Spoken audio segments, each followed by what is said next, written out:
Karong adlaw magtudlo mininyo og unsaon pagkalot og tabay.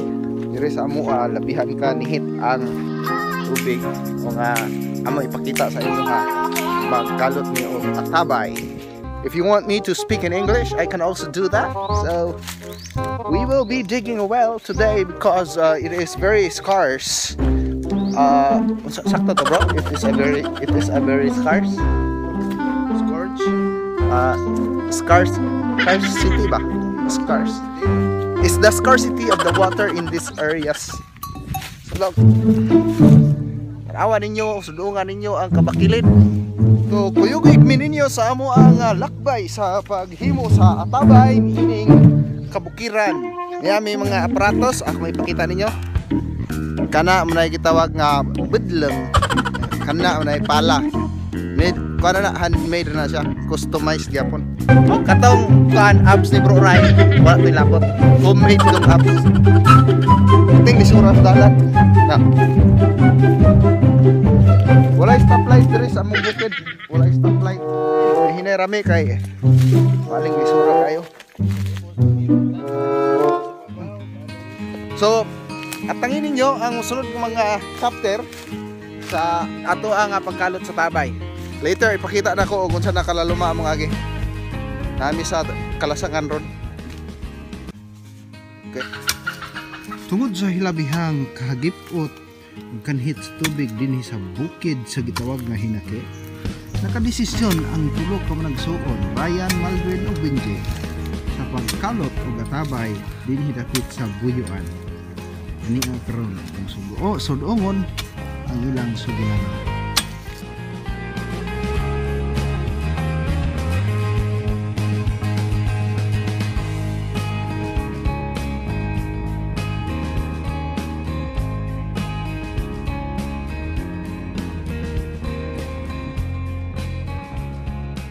Hi vlog, welcome to my guys. We're digging a well here because we are so in need of water in this area. Look. We are in the very remote community, so watch out because we will be digging a well here. Watch.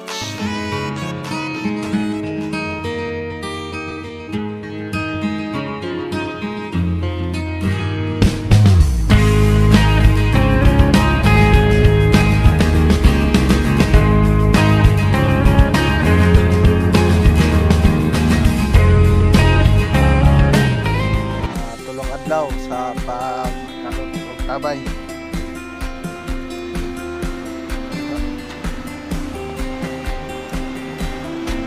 By 20 feet.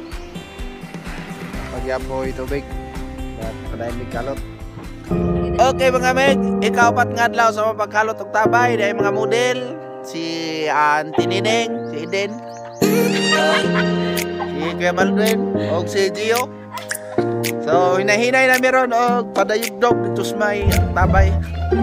Arting kuana ni among trabaho. Mura may gamina og bulawan. So ipakita ninyo ang ika-upat nga adlaw sa among pagkugko. Nagdala na mi og mana to? Suga. Kay tingig ka kuan nito, ngit-ngit. Okay, so para mo makabalo ang pagkalot og tabay diri sa bukid dili lalim.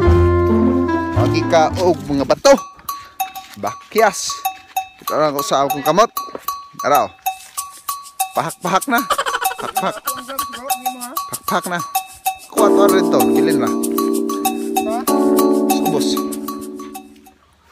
Pahak na gyud. Dili gyud. Uy, wala ko kabalo. Dili lalim ang magkalot og tabay.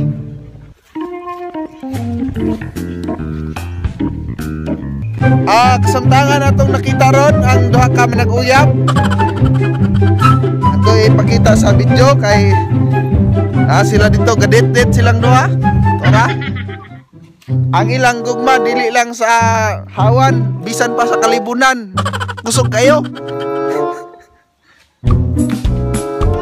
Ah, grabe oh.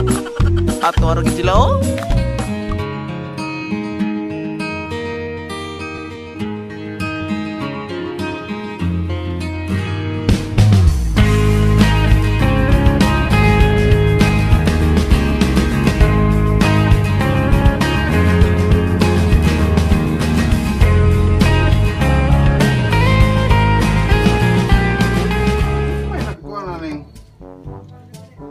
Ito slow aneng toyo? Suka? Okay, D5 na ta sa ato ang pagkalot sa tabay. Ya, kay hindi matubig. Naana gyud say sabaw. Salamat ni nga naabot ni ginamo ang sabaw. Tara. Gitimpla sa lapok. At least nga na gyud. Good morning. Naana to sa atong unom kaadlaw nga pagkalot sa tabay. Sa mga dupa nasa pito ka dupa kapin amo nakalot. Salamat ni nga dili na gyud yuta nga among gikalot ra. Nagisagol nga lapok ba kita na kun nga. Okay, so wala ni lapok ni siya mga lapok na ya ipakita ninyo ang sa ilalom o bonsai forma. Mo ni ang atong aktor kaniha sayo kayo. Ahaw kay gigutom. So, okay pakita ninyo ani. Okay. Kita ninyo nga tubig ni kita. Save right. Ito. So ang tubig so init man ron. Basod sa kuan. Inulan sa pagod eh. Lalam lagi. Okay mga kabuki, ining puntuhan naghimo na kita sa pundasyon sa ato ang tabay. Under construction na siya. Tara, ato ang mga bida. Lolo Maldwin, o si Lolo Ryan, o si Nangyara. Ilang gina welding. Samtangan gina welding ang pundasyon. Mas mayo mo ginang ligon. Ligon sama sa imong pagbati. So, masa na pud mig siminto, na halubla, na siminto para na kana sa ato ang siminto sa ato ang atabay. Okay? Okay, so karon among i-install motor pump sa tambay. 1 horsepower, capable mo suyop og up to 70 feet. Itong tabay na sa mga 40 na mong gitrabaho ron. Ang diktor sa iyahang traction o sa iyahang return. Nahanglan mo ang GI pipe na nipple. Ano mo gamit GI na 1/4 by 8.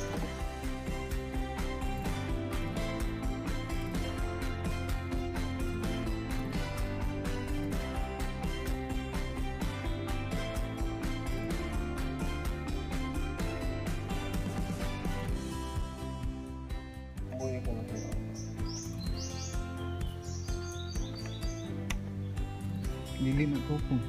Babaw na usap. Down na bro. Tungkan na ito. Ano, highway mo ka na.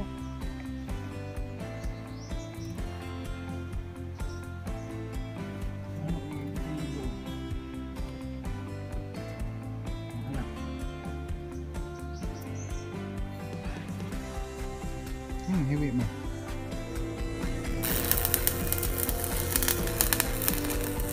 Abo na ta kay kuha naman. Padulong naman siya sa plastar.